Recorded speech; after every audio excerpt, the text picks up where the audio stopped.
बच्चों, इस वीडियो में हम आपको पी ब्लॉक एलिमेंट्स में से first group 13 elements of boron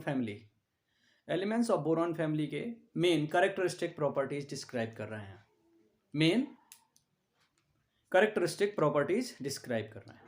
ठीक है। Important properties are as below.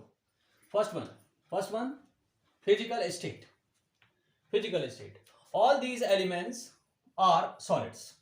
Boron, aluminium, gallium, indium etc. ये सब के सब क्या हैं? सॉलिड हैं। ठीक है। Boron is extremely hard. Boron बाकी एलिमेंट्स के कंपेरेटिवली बहुत ज्यादा हार्ड है और इसका मेल्टिंग पॉइंट भी बहुत ज्यादा है, with high melting point. It is 2453 Kelvin, 2453 Kelvin. Other elements, aluminium and others, are respectively soft with lower melting points.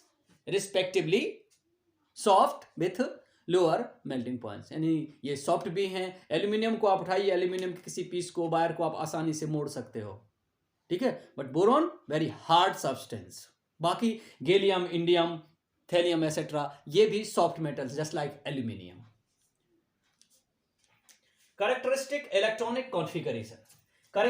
Electronic configuration ns2 np1 2s2 2p1 3s2 3p1 4s2 4p1 5s2 5p1 for all elements of these elements, boron, aluminium and others. 2s2 2p1 for boron, 3s2 3p1 for aluminium, और इसी तरह से आप आगे इनको describe. इनका मतलब क्या हो रहा है? इनका मतलब हो रहा है कि इनका differentiating electron means last electron कहां जा रहा है?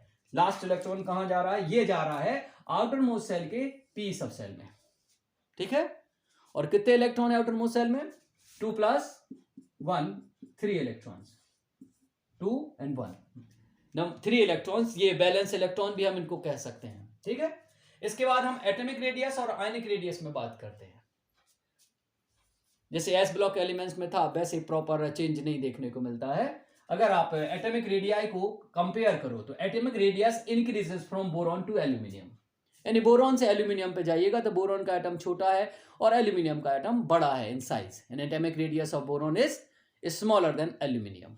लेकिन अगर आप जाइएगा तो gallium has smaller atomic radius then aluminium. Gallium की एटॉमिक रेडियस एल्यूमिनियम से कम है। कुछ क्लैरिफिकेशंस दिए जाते हैं, ये हम अलग अलग टाइप के क्वेश्चंस में आपको डिस्क्राइब करेंगे। After that atomic radius increases, means gallium के बाद आप जाइए तो क्या होगा कि इंडियम और थैलियम वगैरह में ये आगे एटॉमिक रेडियस इंक्रीज हो रही है। चलिए थोड़ा सा और आगे बढ़ते हैं। आयनिक रेडियस पर हम बात कर लें। अगर हम इनके ट्राइवेलेंट कैटायंस की साइज के बारे में बात करें तो ये सक्सेसिवली इंक्रीज होती है डाउन द ग्रुप। बोरॉन से एल्यूमिनियम, एल्यूमिनियम से गैलियम, गैलियम से इंडियम, इंडियम से थैलियम। तो यहाँ में क्या हो रहा है? जो आयनिक रेडियस है वो सक्सेसिवली डिक्रीज हो रही है। इसमें कोई एबनॉर्मलिटी नहीं है। एटॉमिक रेडियस में एबनॉर्मलिटी है। बोरॉन से बड़ा एल्यूमिनियम, एल्यूमिनियम से छोटा गैलियम, गैलियम के बाद इंडियम और अदर, ये इंक्रीज हो रहा है सक्सेसिवली। ठीक है। अगर हम बैलेंसी और ऑक्सीडेशन नंबर के बारे में बात करें, स्टेज के बारे में बात करें, कॉमन कोवैलेंसी की अगर बात करें दैट इज 3। क्यों? There are 3 electrons in outer most shell, 3 electrons in outer most shell, तो 3 ही इलेक्ट्रॉन्स की ये शेयरिंग कर सकते हैं मैक्सिमम, है ना। तो 3 कोवैलेंसी। अगर इलेक्ट्रोवैलेंसी की बात करें तो सिर्फ एल्यूमिनियम की इलेक्ट्रोवैलेंसी प्रॉपरली हमें देखने को मिलती है और वो कितनी है? +3 होती है। अगर आप बोरॉन के बारे में, चलिए ऑक्सीडेशन नंबर के, कॉमन ऑक्सीडेशन नंबर सबके लिए, कॉमन ऑक्सीडेशन स्टेट +3 है क्योंकि 3 ही इलेक्ट्रॉन्स आउटर मोस्ट सेल में है। और लेकिन रेयर ऑक्सीडेशन नंबर इनकी +1 है। और ये +1 की गुंजाइश इसलिए कि कभी कभी कुछ एक जगहों पे ये केवल ये NP सब सेल इलेक्ट्रॉन लूजिंग में, इलेक्ट्रॉन पार्टिसिपेशन में इंट्रोड्यूस करते हैं। कौन? ये एलिमेंट्स। किस एलिमेंट्स? बोरॉन फैमिली के एलिमेंट्स। तो इनकी रेयर ऑक्सीडेशन स्टेट +1 भी मिल सकती है। लेकिन अगर आप बात करें बोरॉन की, तो बोरॉन का थोड़ा सा एबनॉर्मल केस यहाँ पे और मिल जाता है। एक एबनॉर्मल केस मिलता है कि बोरॉन की ऑक्सीडेशन स्टेट -3 हो सकती है कहीं कहीं पे, जैसे BF3 boron trifluoride, boron ट्राइहाइड्राइड BH3 BF3 नहीं सॉरी BH3, तो वहां पे ऑक्सीडेशन स्टेट कैसे मिल जाएगी आपको? -3 मिल जाएगी। आयनाइजेशन एनर्जी के बारे में हम बात करें, first ionisation energy in elements की बहुत ज्यादा नहीं होती है, ये लो होती है। फर्स्ट जनरली कम है इनके इलेक्ट्रॉन आयनाइजेशन एनर्जी, लेकिन अगर आप सेकंड और थर्ड आयनाइजेशन एनर्जी पर गौर कीजिएगा तो ये रिस्पेक्टिवली बहुत बहुत ज्यादा हाई है। With respect to first, second and third is very high respectively. Ionisation energy decreases from boron to aluminium and then increases. यहां पे ध्यान देने वाली बात यह है कि जो आयनाइजेशन एनर्जी है बोरॉन की ज्यादा है, फिर एल्यूमिनियम की कम है, लेकिन एल्यूमिनियम के बाद डिक्रीज होती जाती है, एल्यूमिनियम के बाद फिर से इंक्रीज होती जाती है, एल्यूमिनियम के बाद इंक्रीज होती चली जाती है। यहां पे आपको ध्यान देना पड़ेगा, first ionisation energy of boron is abnormally high.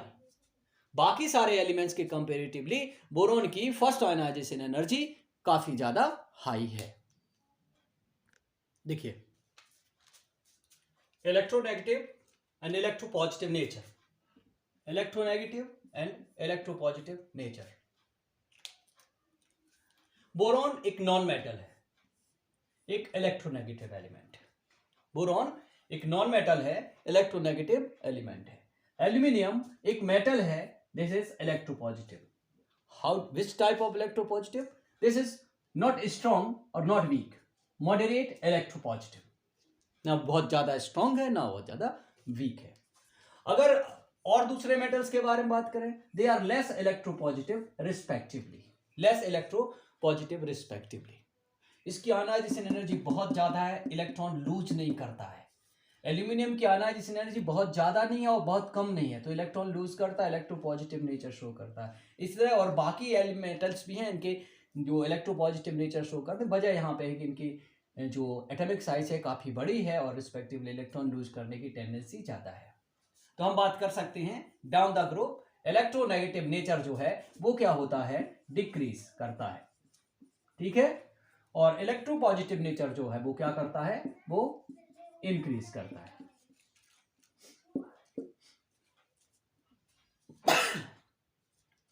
ठीक है, ये बात याद रखिएगा।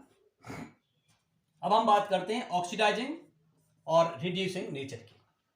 तो एक बोरॉन एक ऑक्सीडाइजिंग एजेंट होता है। अब पता है नॉन मेटल है, इलेक्ट्रोनेगेटिव एलिमेंट है, तो ऑक्सीडाइजिंग नेचर शो करेगा, तो एक ऑक्सीडाइजिंग एजेंट है। एल्यूमिनियम एक रिड्यूसिंग एजेंट है। फिर से वही बात करेंगे, it is moderate reducing agent, ना स्ट्रॉन्ग ना वीक, ठीक है। ये क्या करता है? It can reduce oxides of some non metals and some metals. Non metals में कौन कौन है आमतौर पे जिनको ये रिड्यूस करता है? कार्बन है, सिलिकॉन है। मेटल्स जो हैं आयरन है, क्रोमियम है, मैग्नीज है।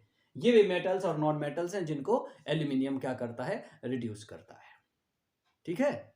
ये हैं कुछ इंपॉर्टेंट प्रॉपर्टीज किसकी? Elements of boron family.